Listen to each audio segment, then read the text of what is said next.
ஞானானந்தமயம் தேவம் நிர்மலஸ்படிகாகிருதிம் ஆதாரம் சர்வ வித்யானாம் ஹயக்ரீவம் உபாஸ்மகே. அக்ஷய அண்ணாமலை யூடியூப் சேனல் நேயர்களுக்கு அஸ்ட்ரோ கேஎஸ் ஐயங்காரின் பணிவான நமஸ்காரங்கள். மாத பலன் விஸ்வாவசு வருஷம் மாசி மாதம் 13/2/2026 14/3/2026 வரலும் உண்டான காலகட்டம். இந்த மாதத்தினுடைய கோள் மாற்றங்கள், கோள் சாரங்கள் என்னென்ன, அதாவது பொதுவாகவே மாத கிரகங்கள்னு சொல்லக்கூடிய சூரியன், செவ்வாய், புதன் மற்றும் சுக்கிரனுடைய மாறுதல்கள். அது தவிர இந்த மாதம் பார்த்தாலேயானால் மாசி மாதத்தில், அதாவது மார்ச் 6ஆம் தேதி வாக்கிய பிரகாரம் சனி பகவான், அதாவது வருட கிரகம்னு சொல்லக்கூடியவர் 2.5 வருஷத்துக்கு ஒரு தரம் ஒரு ராசியிலிருந்து அடுத்த ராசிக்கு போகிறவர் பூரட்டாதி 3ஆம் பாதத்திலிருந்து 4ஆம் பாதம், அதாவது கும்பத்திலிருந்து மீனத்துக்கு போகிறார். இது சனி பெயர்ச்சி பலன்கள்னு தனியாக வீடியோஸ் போட்டிருக்கேன், பாருங்கள். இந்த மாதத்தில் இதை தவிர என்னென்ன கிரகச்சாரங்கள் இருக்குது, கோள் சாரங்கள் இருக்குது அப்படின்றத நம்ம பார்க்கலாம். அதற்கு பிறகு இந்த மாதத்தில் வரக்கூடிய விசேஷ நாட்கள் என்னென்ன அப்படின்றத பார்ப்போம். அதற்கு பிறகு பார்த்தோம்னா இந்த மாதத்தில் ஒரு ராசிக்கும் என்னென்ன பலன்கள் இருக்குது, என்ன பலன்கள் ஒரு ராசிக்கும் மேஷம் முதல் மீனம் வரை. அது தவிர இந்த பலன்கள் சொல்லும்பொழுது அதுக்கு உண்டான எளிய பரிகாரங்கள் என்ன, அது தவிர சந்திராஷ்டம தினங்கள் என்னன்றதையும் பார்க்கலாம். முதல்ல கோள் சாரங்கள் இந்த மாதத்தில் காலபுருஷ தத்துவத்தின் பிரகாரம் 3ஆவது ராசின்னு சொல்லக்கூடிய மிதுனத்தில்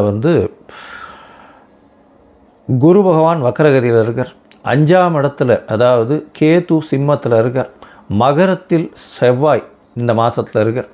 5 கிரகங்கள் கும்பத்தில் இருக்குது. சூரியன் மாத கிரகம், அவர் இந்த மாதத்தில் கும்பத்தில் இருக்கிறதுனால தான் மாசி மாதம்.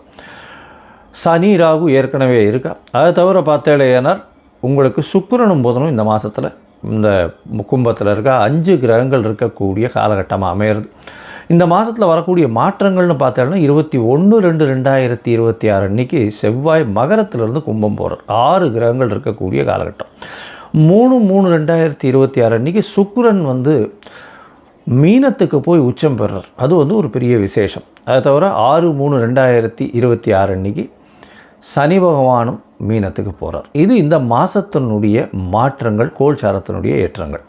சரி, இந்த மாதத்தில் வரக்கூடிய விசேஷ தினம் அப்படின்னு பார்க்கும்பொழுது மாசி அப்படின்னு சொன்னாலே மாசி மகம் சொல்லுவோம், மகா சிவராத்திரி சொல்லுவோம். மெயினாக மகா சிவராத்திரி இந்த மாதம் பார்த்தோம்னா 15ஆம் தேதியே வருது. பெரிய விசேஷம். மகா சிவராத்திரி சிவபகவானுக்கு பெரிய ஏற்றமான காலம். அதனால் மகா சிவராத்திரி நோன்பு இருந்து ராத்திரி ஃபுல்லாக முழித்து இருக்கிறது ரொம்பவும் விசேஷம். சிவ பூஜைகள் பண்ணுவது மிகவும் ஏற்றம், நல்ல ஒரு விசேஷத்தை கொடுக்கும். சரி, மாசி மகம் அப்படின்னு சொல்லக்கூடியது பௌர்ணமி யோகம்னு சொல்லுவாள். பௌர்ணமி யோகத்தை பற்றி நிறைய சொல்லியிருக்கோம்.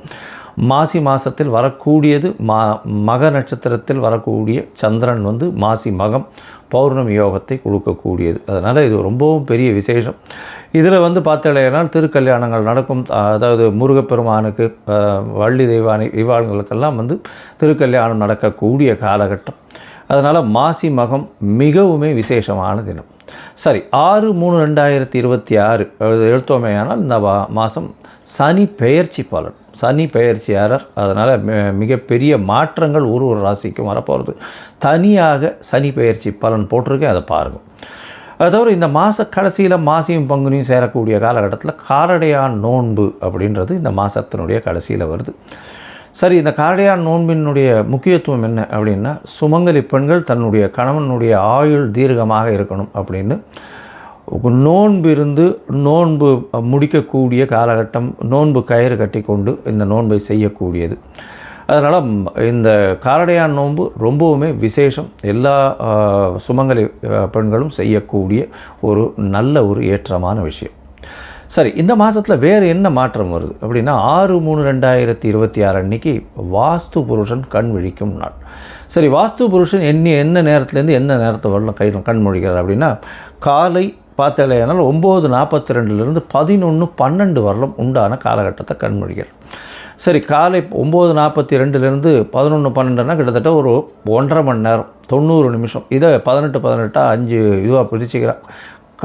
அதாவது கார்த்தால் கண் விழித்தவுடன் அவர் அதாவது காலை கடன்கள் முடிக்கக்கூடியது ஒரு 18 நிமிஷம், ஸ்நானம் செய்வது ஒரு 18 நிமிஷம், பூஜை செய்வது 18 நிமிஷம். அதை தவிர இது சாப்பிடும் நேரம் ஒரு 15 நிமிஷம். அதுக்கப்புறம் வந்து வெத்தலைப்பாக்கு, அதாவது பரிமாறம், இது வந்து வெத்தலைப்பாக்கு போட்டு இது பண்ணுறது ஒரு 18 நிமிஷம். ஸோ இந்த கடைசியில் உணவு உட்கொள்ளும் பொழுதும் இந்த தாம்பூலம் தரிக்கும் பொழுதும் இந்த 2 காலமான 36 நிமிஷம், அந்த 36 நிமிஷத்தில் வந்து பார்த்தேலையானால் நிச்சயமாக, அதாவது 10:36லேருந்து 11:12 நிமிஷம் 12 வருடம் உண்டான காலகட்டத்தில் நீங்கள் செய்யக்கூடிய மனைக்கோள் விழா, அதை தவிர வந்து புதுசாக அக்ரிமெண்ட் கையெழுத்து போடுறது, எந்த ஒரு மனையை சார்ந்த ஒரு விஷயமாக இருந்தாலும், ஒரு பெரிய ப்ராஜெக்ட்டுக்கு சைன் பண்ணுறது, ஒரு ப்ராஜெக்டை வந்து ஓப்பன் பண்ணுறது, அன்றைக்கி வந்து ஒரு மனையடி சாஸ்திரம் பிரகாரம் வந்து அந்த இடத்துல வந்து நில பூஜை போடுறது, இதெல்லாம் வந்து நிச்சயமாகவே உங்களுக்கு அது எந்த ஒரு தடங்களும் இல்லாமல் நடக்கக்கூடிய காலகட்டமாக அமையும். சரி, இப்போது மேஷம் முதல் மீனம் வரை உண்டான ராசிக்கு மாசி மாதத்தினுடைய மாற்றங்கள் ஏற்றங்கள் என்னென்ன அப்படின்றத வருஷப்படுத்தி பார்க்கலாம். அதற்கு முன்னாடி என்னுடைய மொபைல் நம்பர் கீழே ஸ்க்ராலிங்கில் போயிட்டுருக்கும். உங்களுக்கு அஸ்ட்ராலாஜிக்கல் கன்சல்ட் தேவைப்பட்டதுன்னா என்னுடைய மொபைல் நம்பருக்கு கான்டாக்ட் பண்ணுங்க. உங்களுக்கு உங்களுடைய date, time, place of birth, உங்களுடைய பெயர், தாய் தகப்பனார் பெயர், இதை அனுப்புங்க. என்னுடைய கட்டணம் என்னன்னு சொல்கிறேன், அந்த கட்டணத்தை செலுத்திட்டு அந்த ரசீதை வந்து என்னுடைய வாட்ஸ்அப் நம்பருக்கு போடுங்க. உங்களுக்கு அப்பாயின்மெண்ட்டு கொடுக்குறேன். முதல்ல ஜாதகத்தை போட்டு சந்தி இருக்கான்றதை பார்த்துட்டு அதற்கு பிறகு அப்பாயின்மெண்ட் கொடுத்து உங்களோட பேசுகிறேன். ஸோ உங்களுடைய பிரச்சனைகள் என்ன, எப்படி விலகும், என்ன எளிய பரிகாரம் அப்படின்றதையும் எளிதாக சொல்கிறேன். இப்போது மேஷம் முதல் மீனம் வரை ஒரு ராசியாக இந்த மாசி மாதம் எப்படி இருக்குது அப்படின்றத பார்க்கலாம். சிம்மம், மகம், பூரம், உத்திரம், இந்த 3 நட்சத்திரம் 9 பாதங்களை கொண்ட ராசி. ராசியின் அதிபதி அப்படின்னு சொல்லக்கூடியவர் சூரியன். உங்களுடைய ராசிக்கு சப்தமத்தில் இருக்கார். ராசிநாதன் 7ஆம் இடத்துல இருக்கார். சனி ஆட்சி பெற்று போயிருக்கார். அதனால் அரசாங்கத்தில் பிரச்சனைகள் வரக்கூடிய வாய்ப்புகள் நிச்சயமாக உண்டு. உடல்நிலையில் பின்னடைவு இருக்கக்கூடிய வாய்ப்புகள் நிச்சயமாக உண்டு. அரசாங்கம் மூலியமாக பிரச்சனைகள் வரும். இந்த என்ன சொல்கிறது, 7ஆம் இடத்துல சனி பகவான் இருக்கிறதுனால கூட்டு தொழிலில் வந்து பின்னடைவு இருக்கக்கூடிய வாய்ப்பு. கூட்டு தொழிலில் வந்து அதாவது கூட்டாளிகள் நல்ல ஒரு ஸ்ட்ராங்கான பொசிஷன் இருக்கக்கூடிய வாய்ப்புகள் நிச்சயமாக இருக்கும்.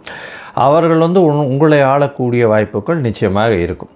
இந்த மாதம் பார்த்தீங்கன்னா, அதாவது விஸ்வாவசு வருஷம் மாசி மாதம் 13/2/2026 14/3/2026 வரலும் உண்டான காலகட்டம். இந்த காலகட்டத்தில் பார்க்கும்பொழுது, அதாவது உங்களுடைய ராசிக்கு 7ஆம் இடத்துல, அதாவது ராசிநாதன், அதை தவிர வந்து செவ்வாய், சுக்கிரன், புதன், அதாவது செவ்வாய் வந்து 21/3 அன்றைக்கி வர்றார். கிட்டத்தட்ட 6 கிரகங்கள் அங்கே வருது.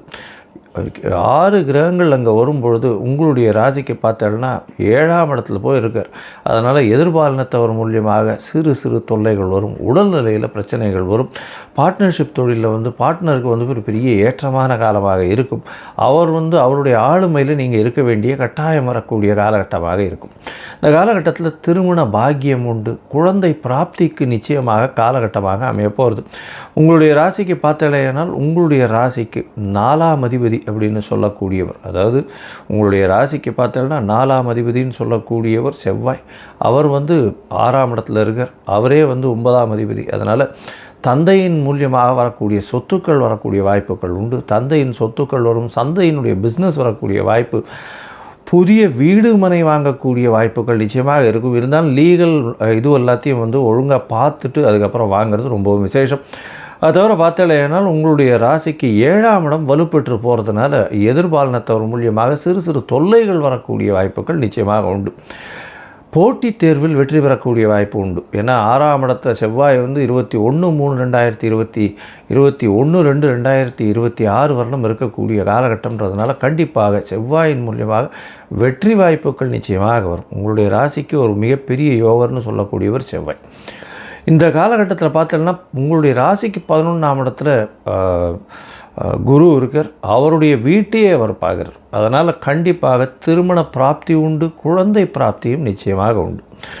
குழந்தை இவ்வளவு நாளாக குழந்தை இல்லாதவர்களுக்கு கண்டிப்பாக குழந்தை பிராப்தி ஏற்படக்கூடிய வாய்ப்புகள் இந்த காலகட்டத்தில் உண்டு. மொத்தத்தில் பார்க்கும்பொழுது இந்த விஸ்வாவசு வருஷம் மாசி மாதத்தில் சிம்மராசிக்காரர்களுக்கு பெரிய ஏற்றம் கிடைக்கக்கூடிய காலம் இருந்தாலும் உடல்நிலையில் சற்று பின்னடைவு இருக்கும். பேச்சில் ரொம்ப கவனமாக இருக்கும். எதிர்பாலினத்தவர் மூலியமாக சிறு தொல்லைகள் வரக்கூடிய வாய்ப்புகள் உண்டு. பார்ட்னர்ஷிப் தொழிலில் பின்னடைவு இருக்கக்கூடிய வாய்ப்பு, பார்ட்னர்களுடைய கை ஓங்கக்கூடிய வாய்ப்புகள் நிச்சயமாக இருக்கும். உங்களுடைய ராசிக்கு பார்த்தோன்னா 8ஆம் இடத்துல சனி பகவான் போகிறார். 8ஆம் இடத்துல சனி பகவான் போகும்போது உடல்நிலையில் தொய்வு ஏற்படக்கூடிய வாய்ப்புகள் நிச்சயமாக இருக்கும். அதனால் ரொம்ப ஜாக்கிரதையாக இருக்கணும். அரசாங்கம் சார்ந்தவர்களுக்கு சற்று பின்னடைவு ஏற்படக்கூடிய வாய்ப்புகள் நிச்சயமாக உண்டு. உங்களுடைய ராசிக்கு 3, 10 அதிபதினு சொல்லக்கூடியவர் 8ஆம் இடத்துல உச்சம் பெறதுனால வெளிநாடு வெளியூர் மாநிலம் சென்று வரக்கூடிய பாக்கியம் நிச்சயமாக இருக்கும். மறைந்த இடத்திலிருந்து திடீர் பணங்கள் வரக்கூடிய வாய்ப்பு. இந்த சிம்மராசிக்காரர்கள் அரசாங்கம், அரசியல் சார்ந்தவர்கள், அரசு சம்பந்தப்பட்டவர்கள், அரசு கான்ட்ராக்ட் எடுக்கிறவங்க, அது தவிர ஹெச்ஆர் ஹியூமன் ரிசர்ச், அதை தவிர அட்மினிஸ்ட்ரேட்டிவ் இன்சார்ஜ், இந்த மாதிரியான பொசிஷனில் இருக்கிறவங்களுக்கெல்லாம் சற்று பின்னடைவு இருக்கும். ரொம்ப ஜாக்கிரதையாக இருக்கணும். உடல் நலத்தில் ரொம்ப கண்காணிப்பாக இருக்கிறது நல்லது. திருமணமாகக்கூடிய வாய்ப்பு நிச்சயமாக உண்டு. குழந்தை பிராப்தி ஏற்படக்கூடிய பாக்கியங்களும் நிச்சயமாக உண்டு. இந்த காலகட்டத்தில் உங்களுடைய முயற்சிகள் எல்லாம் வெற்றி பெறக்கூடிய காலகட்டமாக அமையும். இந்த முயற்சிகள் சில நாட்கள் தள்ளி போடுறது நல்லதுன்னு சொல்கிறோம். அந்த சில நாட்கள் சந்திராஷ்டம நாட்கள்னு சொல்கிறோம். இந்த சந்திராஷ்டம நாட்கள் சிம்ம ராசிக்கு அப்படின்னு பார்க்கும்பொழுது 20/2/2026 22/2/2026 வரலும் உண்டான காலகட்டம். இந்த காலகட்டத்தில் சந்திர பகவானுக்கு உண்டான எளிய பரிகாரம் அப்படின்னு சொல்லக்கூடிய நெல் அருகில் இருக்கக்கூடிய விநாயகர் கோவிலில் கொடுத்துட்டு போங்க. அது சந்திராஷ்டமத்தின் தாக்கத்தை குறைக்கும். சரி, இந்த மாதம் நீங்கள் உங்களுடைய ஜாதகத்தில் தசாபுக்தி அந்தரம் சூக்ஷ்மம் சற்று கம்மியாக இருந்து அந்த அளவுக்கு விசேஷம் இல்லை அப்படின்னா நீங்கள் அருகில் இருக்கக்கூடிய சூரியனார் கோவில் போயிட்டு வாங்க. அது தவிர சத்யநாராயண பெருமாளை வணங்கிட்டு வாங்க. துளசி மாலை ஒன்று போட்டு சத்யநாராயண பெருமாளை வணங்கிட்டு வாங்க. கண்டிப்பாக உங்களுக்கு ஒரு பெரிய மாற்றங்கள் நிகழக்கூடிய வாய்ப்புகள் நிச்சயமாக உண்டு. லோகா சமஸ்தா சுகினோ பவந்து. நன்றி, நமஸ்காரம்.